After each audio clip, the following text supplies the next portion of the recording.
نماز تراویح میں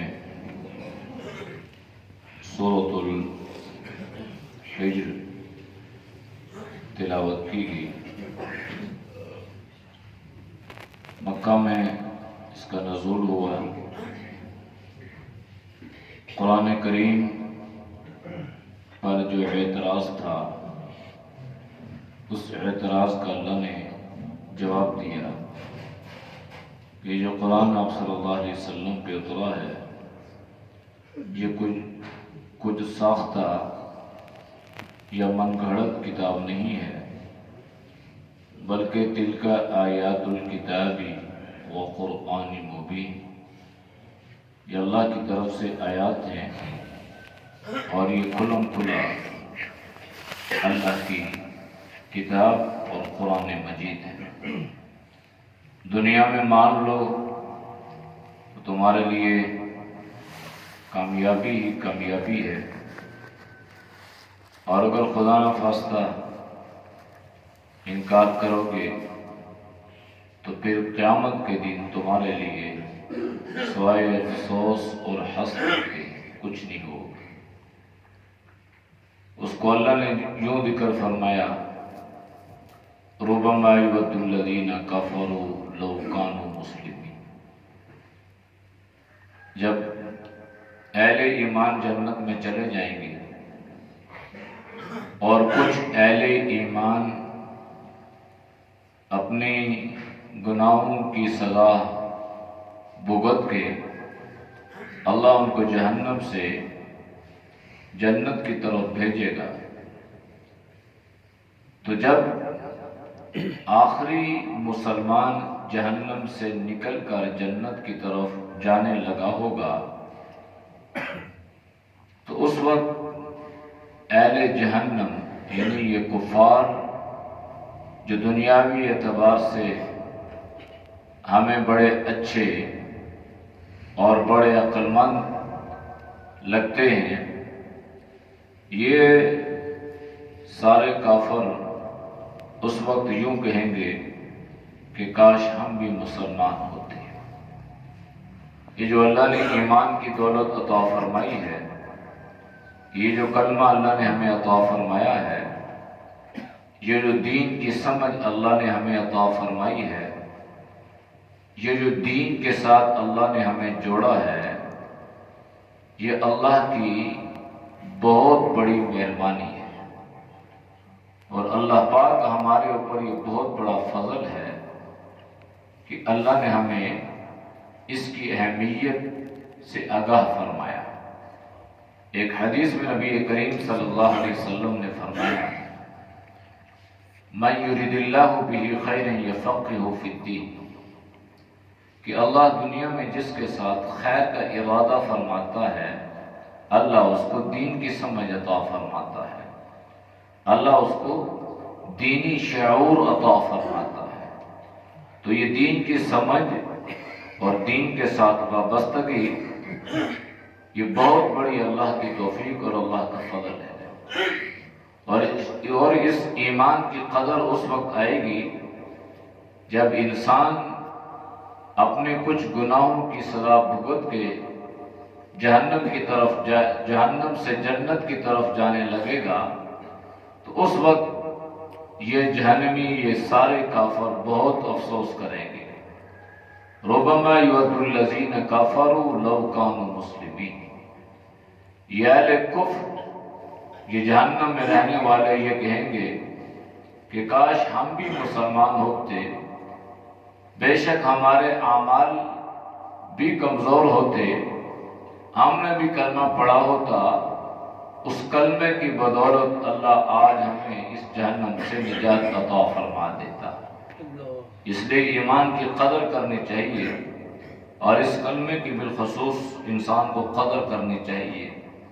اسی میں اللہ نے قرآن کریم کی حفاظت کے بارے میں بھی فرمایا کہ یہ جو قرآن ہے، یہ جو ذکر ہم نے آپ پہ اتارا ہے، لوگ اس کو مٹانے کی تدبیریں کرتے ہیں، سازشیں کرتے ہیں، اپنے اسباب بروئے کار لاتے ہیں، لیکن یہ بات واضح رہے کہ ہم اس کی حفاظت کرنے والے ہیں۔ تو قرآن کریم کی حفاظت کا ذمہ خود اللہ نے لیا ہے، لہذا کوئی بھی اس میں کسی قسم کی تحریف نہ لفظاً کر سکتا ہے اور نہ معنن کر سکتا ہے۔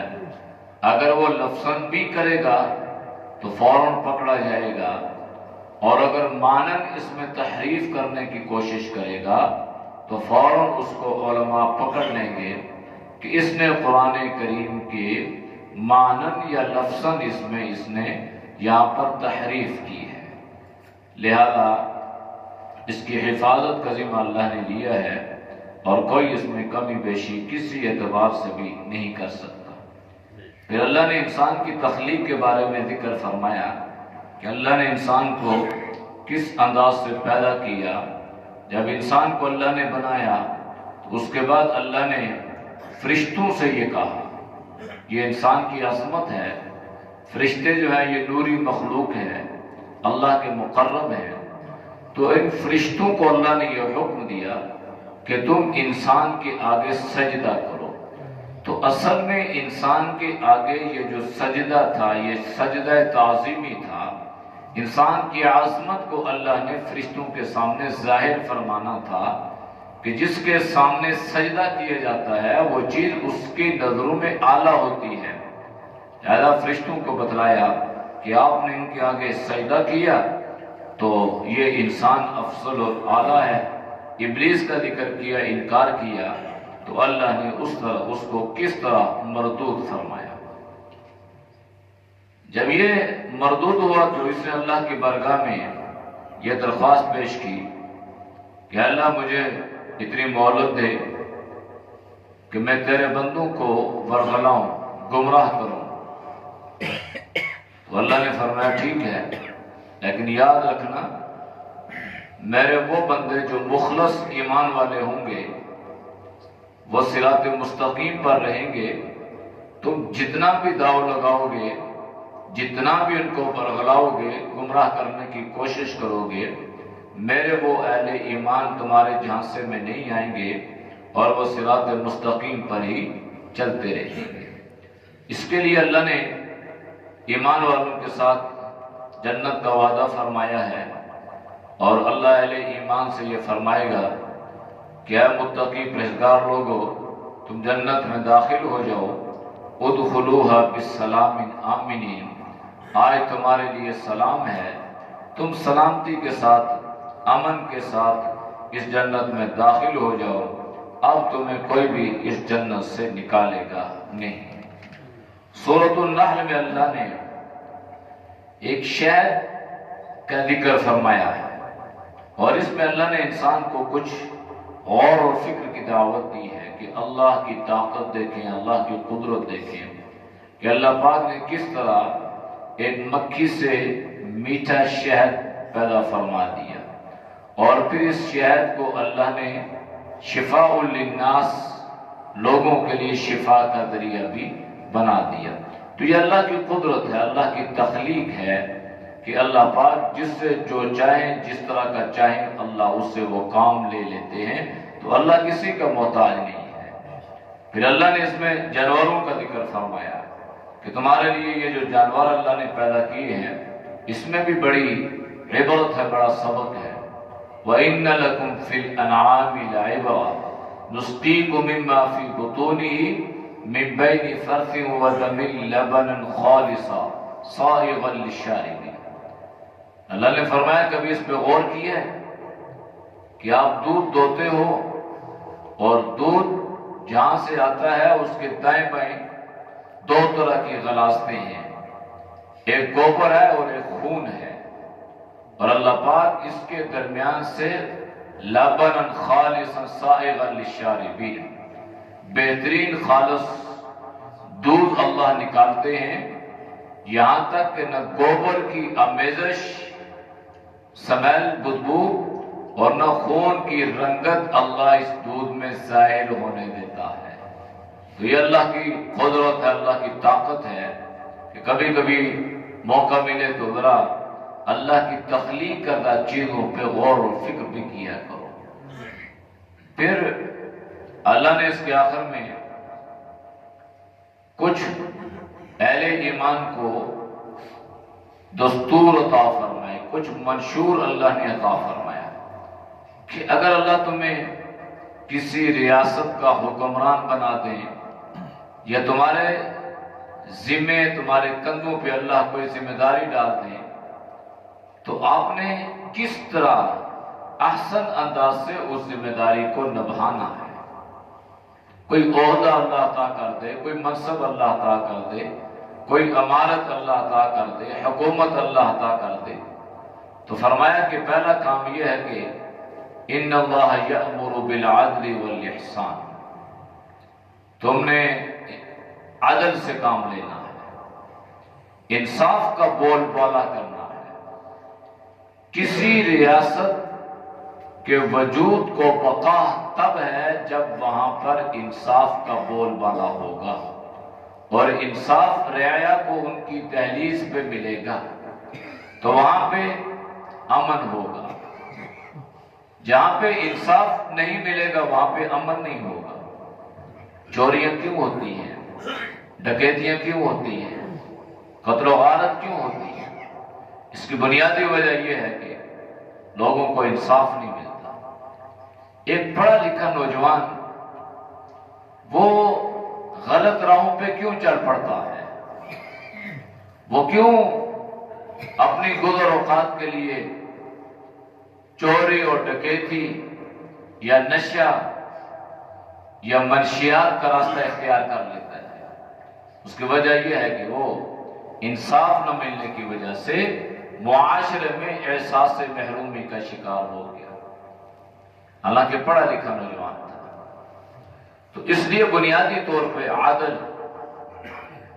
اور اس آیت کو حضرت عمر بن عبدالعزیز رحمہ اللہ نے تمام گورنروں کو یہ فرمان جاری کیا تھا اور تمام خطباء سے یہ بات کہی تھی کہ اپنے جمعوں کے خطبے میں اس آیت کو لازمی پڑھنا ہے کہ اللہ نے تمہیں اس بات کا حکم دیا ہے کہ عدل سے کام لو، انصاف سے کام لو۔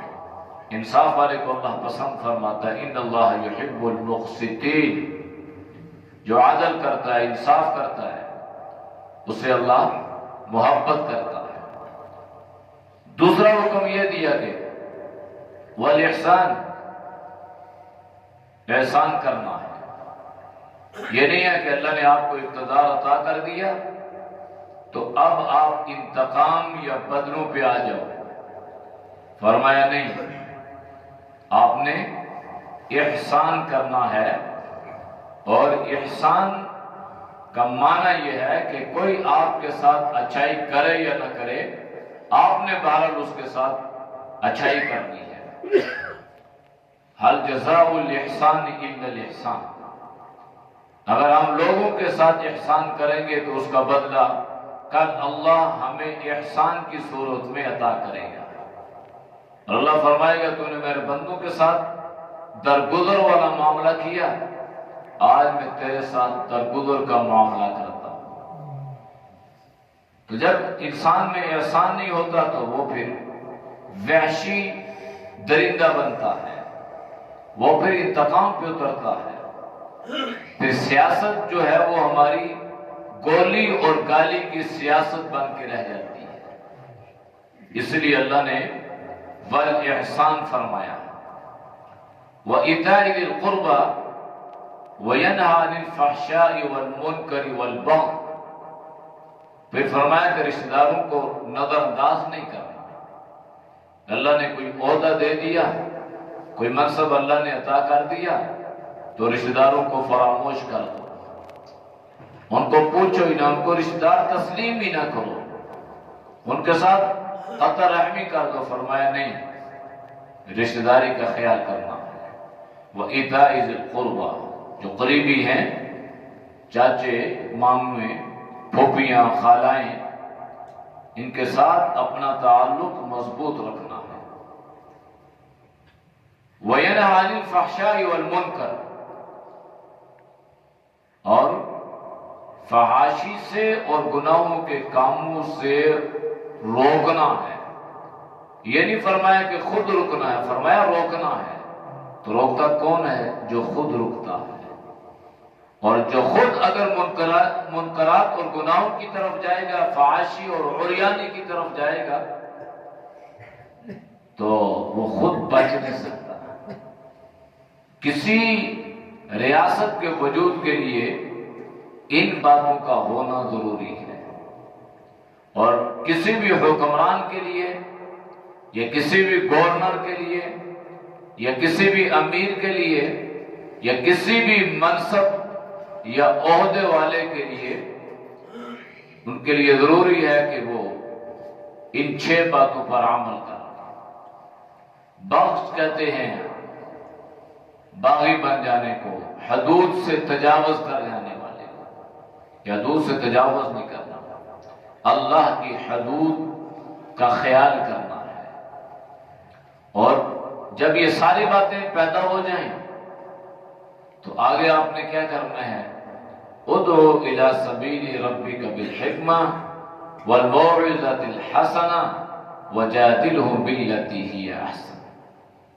آپ نے لوگوں کو اچھائی کی طرف لانا ہے، اور اچھائی کی طرف لانے کے لیے لوگوں کو آپ نے ترغیب دینی ہے، اور وہ ترغیب جو ہے حکمت کے ساتھ دینی ہے، دانائی اور بصیرت کے ساتھ دینی ہے۔ ایک آدمی شراب کے نشے میں ہو اور آپ اسے جا کے نماز کی دعوت دینا شروع کر دیں، وہ شراب مت پیو، نماز پڑھو، وہ تو نشے میں ہے، تو وہ بجائے اچھائی کی طرف آنے کے برائی کی طرف جائے گا، اور خدا نہ خواستہ وہ زبان سے کوئی اس قسم کی باتیں شروع کر دیں جو کفریہ باتیں ہیں۔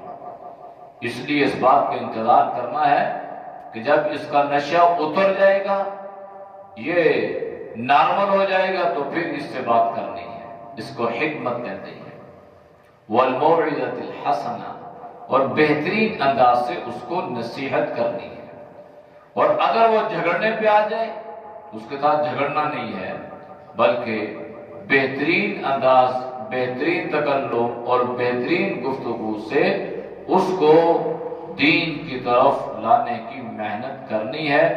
اور آخر میں اللہ نے فرمایا کہ جب یہ ساری باتیں آپ اختیار کرو گے تو پھر لوگوں کی طرف سے کسی رد عمل کا سامنا بھی کرنا پڑے گا، کچھ اذیت، کچھ طعنے، کچھ باتیں، تو فرمایا کہ ان کو برداشت کرنا ہے۔ وَاصْبِرْ وَمَا صَبْرُكَ إِلَّا بِاللَّهِ، آپ نے اللہ کے لیے صبر کرنا ہے، جو صبر کرتا ہے اللہ کی مدد اس کے ساتھ شامل حال ہوتی ہے۔ اللہ ہم سب کو ان باتوں پر عمل کی توفیق نصیب کرے۔